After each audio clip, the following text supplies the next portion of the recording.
It seems a battle may be brewing when even the very young are taught with new tactics in China.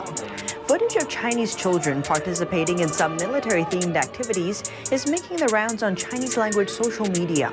The kids were dressed in red army uniforms and carried rucksacks with the Chinese words for dynamite bag emblazoned on top.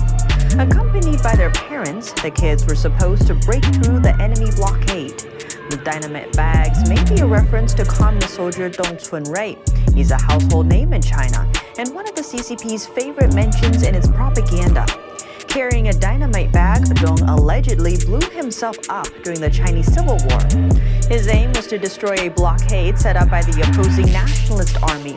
Dong's story is included in Chinese textbooks to educate Chinese children how they should sacrifice themselves for the Communist Party.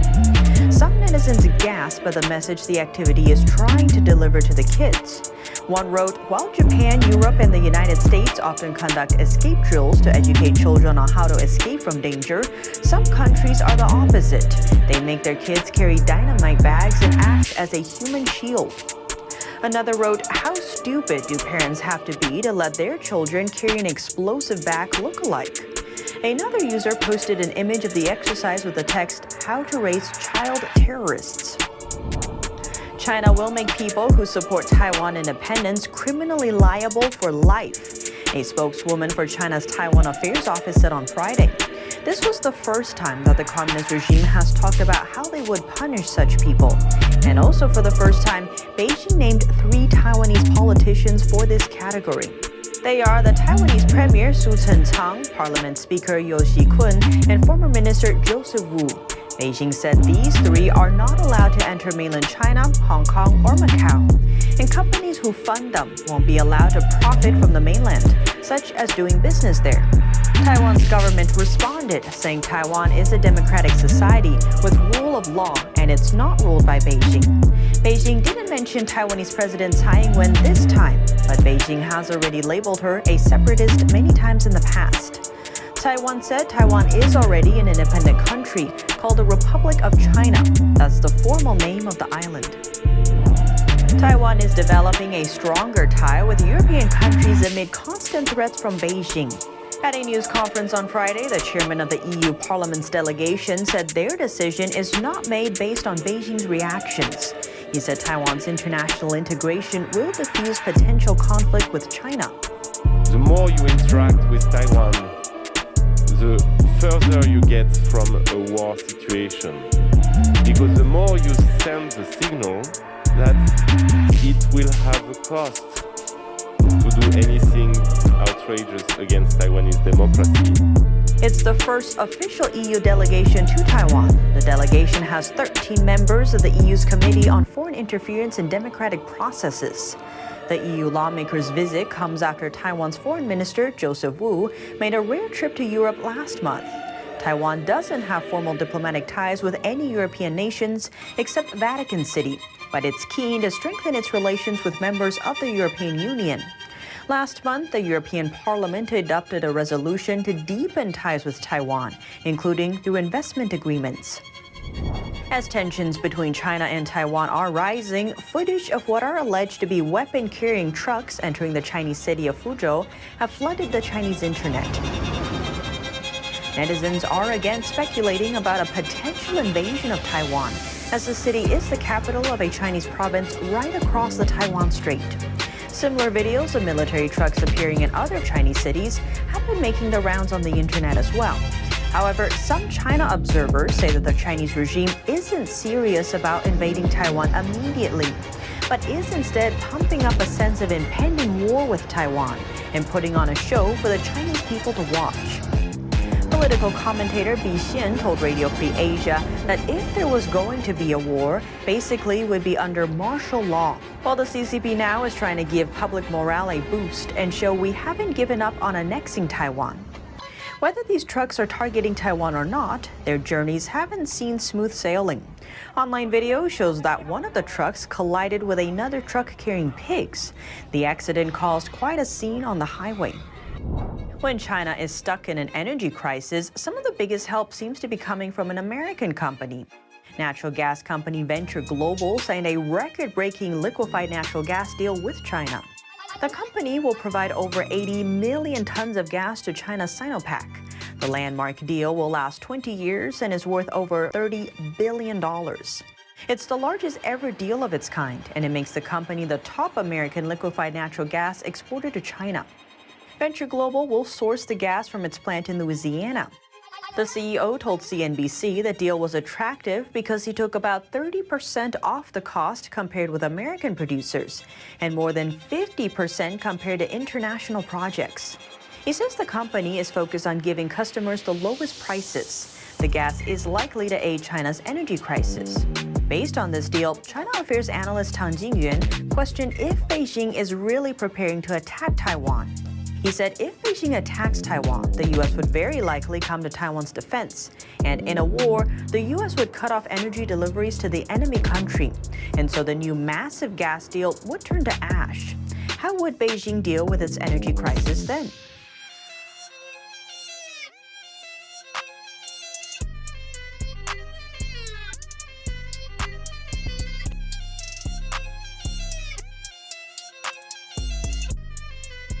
Now, something really serious, meanwhile, is also happening in China. There is a run to the supermarkets. People are fighting for food. There is panic buying. Army biscuits and luncheon meats have become the most searched items online. Rice, soy sauce, chili sauce and noodles are trending on Alibaba. The top search on an engine reads, household stockpile list. Guess what's happening here? The Chinese are stocking up. They're buying cabbages, rice, sauce. Vendors are running out of stock. Begs the question, why? Why are people fighting for ration? Is China running out of food, or is there something worse in store? The government of Xi Jinping encouraged people to stock up. The Ministry of Commerce issued a notice on the 1st of November. And here is the notice on your screen. It asks local authorities to ensure there are enough supplies so that people can stock up. Let me read out some portions from this notice. This is what it says. The notice requires that all localities support and encourage large agricultural product circulation companies to sign long-term supply and marketing agreements. Storage-resistant vegetables should be purchased in advance, and the supply of goods should be locked in order to prepare local dishes and customer dishes. It goes on to say, and I'm quoting again, encourage families to store a certain amount of daily necessities as needed to meet the needs of daily life and emergencies. Strengthen the construction of emergency delivery networks. It does not say why. Why do the people of China need to stock up for an emergency? The government says winter or emergencies. Most countries experience winter, by the way. No country is free from the risk of an emergency. But governments do not ask citizens to stock up. Quite the opposite. Most governments advise against stocking up or hoarding. But China likes being an exception, and not in a good way. And we like to dig up the details. So let's try and find out why China is asking its citizens to stock up. Is there a food crisis? Is there a chance of a nationwide lockdown? Is China expecting tension with Taiwan to blow up? Or is the Met Office predicting an extreme harsh winter? China maintains it is not running out of supplies. A Commerce Ministry official told state broadcaster CCTV, and I'm quoting again, the supply of necessities, daily necessities, is sufficient everywhere and the supply should be fully guaranteed. Well, this does not say very much, because when it's China, you do not take the government's word for it. That's the mantra. The truth is, vegetable prices are soaring in China. In many cases, they have become dearer than meat. Vegetables costing more than meat. Reports say in Beijing, vegetable prices are up at least 50%. Why is that? Heavy rains have hit the agricultural province of Shandong. Crops have been ruined, supply chains have been disrupted, and now prices are soaring. Does that mean the stock-up notice has nothing to do with the Wuhan virus? Well, one could hope. Except there is already a buzz in Chinese media about a potential lockdown. We know that the global ridicule has forced China to adopt what they call a zero-COVID policy. And right now, Wuhan virus numbers in China are far from zero. China is in the middle of a Delta outbreak. Daily infections have touched a 3-month high. Several Chinese cities are under lockdown. Beijing has recorded its highest daily infection for the year. What are the chances that China will call for a nationwide lockdown? Here's what the state-run Economic Daily says. The notice to stock up was meant to prepare people for a potential quarantine. What about tensions with Taiwan then? Does that have something to do with this notice to stock up for an emergency? There's a lot happening on that front, and we'll talk about that later in detail on the show. But for now, remember that if it does come to a China versus Taiwan situation, Beijing will find itself globally isolated with its supply chains cut. So that is a worry. And finally, the cold snap. The fear of that too is real. Reports say temperature in some parts of China is expected to fall by as much as 15 degrees this week. That will make communication and transportation difficult, and prices of vegetables will once again go up. So I could tell you that the reason China is asking people to stock up is all of these: vegetable shortage, Wuhan virus, Taiwan, and an approaching winter. But that will be just half the answer. Something worse seems to be in store, and I'm afraid I cannot point to it just yet, but I will tell you why I think so. It is unlike China to push a panic button on food security, because food is a very, very touchy issue in China. In the 1950s and 60s, the country lost tens of millions of people to the Great Famine. The tragedy still haunts China, and Xi Jinping knows this all too well. Not too long ago, Beijing asked people to be frugal while ordering at a restaurant. It even asked people to report restaurants that waste food. It is very unlike the Chinese Communist Party to push the panic button on food security, especially at a time like this. It is very unlike the CCP to risk its position by sending any sort of signal that can be read as a food emergency in China. Consider this: China never asked its citizens to stock up, even when it put millions under a lockdown in 2020. No stock up notices were issued in Wuhan, none in Hubei. So why are they being issued now? And that too repeatedly. In October, the province of Jiangsu issued a list of supplies that people should be stocking, like instant noodles, bottled water, compressed biscuits, and luncheon meat. And this list has now resurfaced on social media, and that explains the fight over compressed military biscuits and the trending luncheon meat. But what it doesn't answer is what really is cooking in China, and what is it that China is hiding from the world this time? Why is it asking its people to buy in bulk? Why is China encouraging panic buying? We'll let you know as soon as we know. $30 billion to redirect to social spending, but instead Biden sort of just redirected it into the budget. He put a lot in research and development in his budget request. And to me, the way he structured his budget request, he was sort of asking for Congress to do a plus up in the way that they did, because Biden cut back on some very popular procurement programs, which Congress loves to plus up. So basically, Biden boosted R&D, research and development, and basically left room in for Congress to take that money that was supposed to be saved from Afghanistan and redirect it into very costly weapon systems. You know, it's just really amazing to me that people continue to fall for this over and over and over again when it comes to the military and the budget and increasing. And it's just, I mean, does anybody really in America have this feeling of a threat like Russia or China's actually going to bomb us or attack us or invade us? Or, I mean, it just seems so far-fetched. But there's this rhetoric that continues to circulate around, especially on the right, more so than the left. And, you know, this just, we have to watch out for Russia and China, and they're coming, or they're talking a lot about, well, what they're doing to our allies, because it is really far-fetched that they would come and invade us or attack us. So now the focus shifts to, well, other people in their region of the world. You know, with Russia, it's Ukraine, or it's with China, it's Taiwan, right?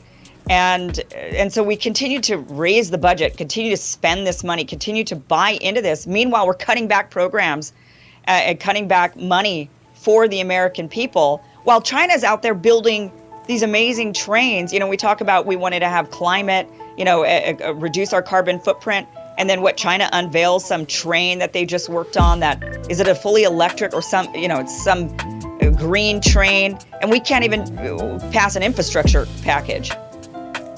I mean, it's just Biden, insane. Yeah, it is important to bring that up. I mean, sort of these differentiating versions of security and what it means in Congress based on their voting habits. It seems that security basically just is contingent on how much we spend on the military, but in everyday life, sort of, if you're not sort of in Congress or sort of in the 1%, your threats to your security, ranging from just minor inconveniences to like actual like homelessness and lack of healthcare. That's spending that's achieved on the stuff you mentioned, such as healthcare, green infrastructure, education, housing aid. This is the stuff that really matters in sort of the everyday realm of life. And going back to what David Sirota was saying in the clip you played, I mean, he's basically saying, look, talk is cheap. So let's see why, if these programs are so popular among the electorate, but they're getting cut in Congress, but programs that are unpopular in the public are being increased, the Pentagon budget, then we have to really follow the money here and sort of not only sort of look at politics in sort of the way it should be looked at in terms of politics as the fight over who gets what, but also just explain why there's divisions in the Democratic Party regarding kind of negotiating themselves down and out of these immensely popular programs. Okay. Stephen Semler, thanks for joining us. Always a pleasure. Thanks, everyone. Begs the question, what happens when a country goes rogue? It becomes a liability for the world. It does not contribute to the well-being of the global community. It adds to its troubles instead. China checks all these boxes. China exported a virus, it lied, people died, and now it is repeating the drill all over again, this time with climate. After COVID, China is now weaponizing climate inaction. I will tell you how. Let me recap the week for you. The United Nations organized a summit on climate change. Chinese President Xi Jinping did not attend. World leaders flew down to Glasgow. Xi Jinping did not. He was missing both in person and online. He did not even make the effort to join via video link. Why did he not? Well, China has an interesting explanation, and you won't believe what they said. China said, and I'm quoting, the conference organizers did not provide the video link method. So poor Xi Jinping could not join because he did not get the link. And all of the president's men could not pick up the phone and request a link. This country hopes to be a leader in technology someday. All its leadership claims are now being laughed upon. But the fact that China, trying to assert, understandably, a new role in the world as a world leader, not showing up, come on. Purchase your tracks today. Here's where China really missed COP26. Pandemic and petty politics. Xi Jinping does not have the face to face the world after exporting the Wuhan virus. That, and China is also playing politics. It says the world cannot expect China to cut down on coal production while also sanctioning Chinese solar equipment suppliers. Let me add some context here. The United States has imposed sanctions on Chinese solar suppliers linked to Xinjiang. These sanctions are for Xinjiang, what China is doing there. So not showing up is China's way of weaponizing climate inaction. The Dragon's latest designs can prove to be just as deadly as the pandemic. And here's why I say this. Currently, climate change is killing 5 million people every year. 2.6 million of these deaths are in Asia alone. Also in Asia is the world's biggest emitter of greenhouse gases. Who else but China? In 2019, it emitted 27% of the world's total greenhouse gases. China has also been the largest emitter of carbon dioxide. It emits 28% of the total CO2. China's emissions have tripled in the last 3 decades. Beijing is driving its economy by burning coal, and these emissions are wreaking havoc worldwide. There's global warming, forest fires, floods, droughts, heat waves, you name it. China, of all the countries, should have been there at Glasgow to address these problems, to discuss them at the very least. Beijing should have reviewed its policies, made amends and some honest promises. Instead, it chose to issue statements like this one. What we need in order to deal with climate change is concrete action rather than empty words. China's actions in response to climate change are real. We don't know about climate action, but China's moves in another department are real and dangerous. Beijing is in the middle of an unprecedented nuclear buildup. How do we know this? Because of satellite images. Look at this one. What you see is a missile silo field. In other words, it's a missile launch facility. So is China planning to launch a missile soon? It surely seems to be building up to a future launch. This facility was first spotted in June 2021. Look at the progress it has made since. The space was cleared on the 15th of August. And on the same day the initial construction was done, an air dome was laid, inflated and completed. All of this happened in just one day. In just one day. Now you understand why this buildup is being called unprecedented. As we speak, there is construction going on underneath this air dome. And this is all happening in Ordos, which is in north-central China. Similar constructions have also been spotted in Yumen, Jilantai and Hami. What exactly is happening in all of these places? The Federation of American Scientists says it's a top secret and highly sensitive construction program, their words. Reports say these silos are intended for missiles. There are at least 300 such silos under construction in China, 300. All of this is part of the PLA's modernization program. What's interesting is that Beijing has neither confirmed nor denied any of these reports. And that's how a rogue nation works. In the shadows, under air domes. The Federation of American Scientists also notes that such extensive silo construction has not been seen since the Cold War. China's conduct is hinting at nothing less than the start of another Cold War. It is exporting a virus, trying to profit from a global crisis, pulling off a no-show at critical events. This, like I said, is a country gone rogue. I'm a senator of Irish and Italian descent. What it wants to do, and most importantly, while China grows stronger and has clear aspirations for what it wants to do, and most importantly, it's not about, say, Germany of the 1930s that literally wanted to go and take land. They just want to be able to do whatever they want and have enough investment around the world that no one will push back. While here in Australia, a university that sacked 450 people is now going to pay somebody $116,000 to help people work out whether they are he, she or they. Well, you're absolutely right, Paul, on two things. Firstly, to draw attention to China's strength.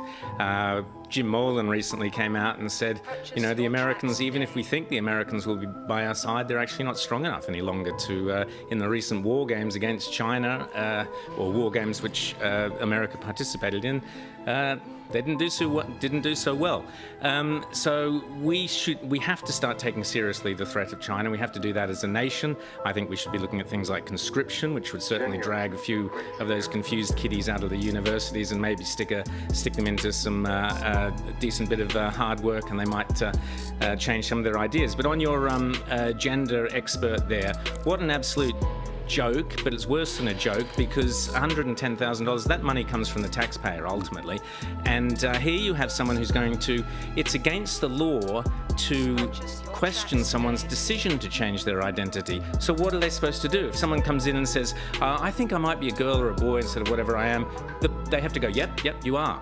They can't say, well, have you thought about it or not thought about it? No, so what are they doing there? But even then... Just telling them what they already know. But then again, what are you facilitating? Exactly. The bathrooms have changed, and I've got no problems with any of that. Again, gender fluidity, it's a thing, no question, right? But what exactly are they facilitating? Paperwork? And if that's the case, how's it a full-time job? Literally every... And how did the kid get into university if they can't fill in a form? It's very strange. Anyway, now, Matt, again, to this central point, right? I think this is on the ballot, in part, at the next election. This is about Western values. This is about people that will stand up for Western values. And while there can be plenty of people that are disappointed about recent decisions that I know have pissed people off, like net zero, this is front and centre. You want to talk about a clarity of position? One in each way Albo says climate is the most important thing about the relationship with the United States. Our Prime Minister stands up to China, wanting accountability for how the virus got out of control and killed 5 million people. Well, pal, we've got to get into this ruck. You're absolutely right that this could be a dividing line here at the next election. But I want to give credit to the work of Alan Tudge, the Education Minister. He is doing fantastic work in highlighting the woke draft curriculum that has been endorsed or semi-endorsed so far by a national body or a sort of a federation body, another one of these national cabinet type bodies made of the states, territories and the federal government. But we've got to put our foot down here and say we do not believe that our kids should be taught radical Marxist-inspired agendas which teach them to hate their country and therefore will be in no position, conscripted or otherwise, to defend their country. Because if you can't be proud of your history, you won't fight for its future. And so we have to make this a central issue, in my view, that the current draft curriculum effectively has more criticism of the evils, apparent evils of Christianity than it does of communism. That needs to change. I always say aloha, and I know it might be grating for some people. I do it because I love Lieutenant Colonel in the U.S. Army Reserves and former Hawaii Congresswoman Tulsi Gabbard. Aloha, Tulsi. I always say aloha, and I know it might be grating for some people. I do it because I love Hawaii. I go there often. It feels natural to me. But there's something that I'd like you to talk about it a bit because it means something. It's not just a greeting. It means something about how we behave towards other people. And I think you really deeply understand that and conveyed that with your reaction to these results. So I'd love you to just tell us at more length how you feel. Thank you, Steve. First of all, it's impossible to say aloha without smiling and bringing a smile to someone else's face. And there's a reason for that, because it has a very deep and powerful meaning in that when you greet someone with aloha, you're saying, I recognize that we are all children of God. We are all brothers and sisters. We are all connected. And I come to you with respect and love and care. And that's really what it comes down to is everyone wants to be happy. And so it's no wonder that we find ourselves in a place where we are miserable and we are stressed out and frustrated when it seems like everywhere we turn, we see politicians, social media, mainstream media fomenting fear and anger, hatred, divisiveness, racializing everything. So when we have leaders who step forward, who sincerely want to do what's right for the people, who care and treat us with respect, allowing the light of God's love to shine through, this is where we see there is cause for hope and optimism and the ability for us to come together as a people to move forward. Exactly, and I just want to put this up on screens. It was the exact opposite of what you're talking about. But I think it's important. I'd love your response. It's such an important thing for everyone to see that this is the way some Democrats speak. This is Cori Bush, Representative Cori Bush, speaking about a disagreement with Joe Manchin, her colleague, on the spending bill. This is how she put it. Joe Manchin's opposition to the Build Back Better Act is anti-black, anti-child, anti-woman, and anti-immigrant. I saw that and I thought, honestly, you can have legitimate disagreements over policy. You can, and so I want everyone to understand that what you're talking about is not some kumbaya, everyone's just get along and we don't disagree. Of course we disagree. Politics is about disagreement and who's got the best plan and so on. But you don't have to do it like that to call someone who you disagree with anti-black, anti-woman. I just couldn't believe that. It really just shows, again, that this is a symptom of a deeper a lack of a spiritual foundation, Steve, where if you're not able to see someone, regardless of party politics, regardless of your position, whether you agree or disagree, if you're not able to see another person as a child of God, as someone that you can respect at that fundamental level as a fellow American, then this is where we see all of this darkness coming from. And so it's no wonder, as you were talking about the results in Virginia, that people chose to respond positively towards that message of hope and optimism for our future, that message of coming together, that message of care and respect for all people. And this is, again, this is where I find hope for our future. If we go back to those fundamental values and principles of who we really are, then this is how we can come together. And it's just, last quick point, Tulsi, is just the way that, we have to engage with each other on the basis of good faith. Just, you say, okay, I don't agree with what you're saying, but it's not because I think you're a bad person. I just don't think you're going about it the right way. and have the conversation. I think it's important at a time like this to remember the words of Patrick Henry in the Federalist Papers. He said, "Let us trust God and our better judgment to set us right hereafter. United we stand, divided we fall. Let us not split into factions which must destroy that union upon which our existence hangs." We have to be able to come together, recognizing what's at stake, the peril of our future if we don't come together. Exactly. Beautifully put. I really appreciate what you had to say this week, and it was great to see you tonight, Tulsi. Generous.